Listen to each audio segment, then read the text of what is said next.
రెండేళ్లుగా హమాస్ చెరలో బందీలుగా ఉన్న ఇజ్రాయెలీ పౌరులకు ఎట్టకేలకు స్వేచ్ఛ లభించింది. ప్రస్తుతం హమాస్ వద్ద బందీలుగా ఉన్న 20 మందిలో 7గురిని సోమవారం విడుదల చేశారు.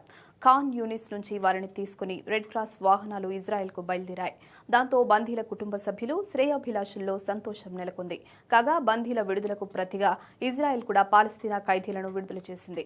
అమెరికా అధ్యక్షుడు ట్రంప్ ప్రతిపాదించిన 20 సూత్రాల శాంతి ప్రణాళిక తొలి దశలో భాగంగా ఇజ్రాయెల్, హమాస్ ఇటీవల కాల్పుల విరమణకు అంగీకరించింది.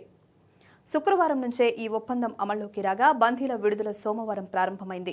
ఈ ఒప్పందం కింద తమ వద్ద ఉన్న 48 మంది బందీలను హమాస్ విడిచిపెట్టనుంది. అయితే ఇందులో 20 మందే ప్రాణాలతో ఉన్నారు. వీరిని గాజాలోని 3 ప్రాంతాల్లో హమాస్ విడుదల చేయనుంది. ఇందుకు ప్రతిగా 2000 మందికి పైగా పాలస్తీనా ఖైదీలను విడుదల చేసేందుకు ఇజ్రాయెల్ అంగీకరించింది. 2023 అక్టోబర్ 7న ఇజ్రాయెల్పై దాడి చేసి 1200 మందిని హత్య చేసి 251 మందిని హమాస్ అపహరించిన సంగతి తెలిసిందే. వారిలో కొంతమందిని గతంలో విడుదల చేసింది. కొందరిని ఇజ్రాయెల్ సైన్యం రక్షించింది. మరికొంతమంది ప్రాణాలు కోల్పోయారు. మిగిలిన వారిని హమాస్ ఇప్పుడు విడిచిపెడుతోంది.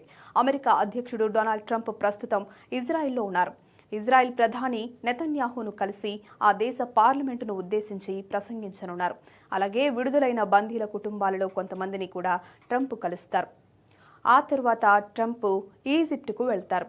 అక్కడ ఫ్రాన్స్ అధ్యక్షుడు Macron, UK prime minister Starmer సహా 20కి పైగా దేశాల నాయకులు గాజా భవిష్యత్తుపై జరిగే శిఖరాగ్ర సమావేశంలో పాల్గొంటారు.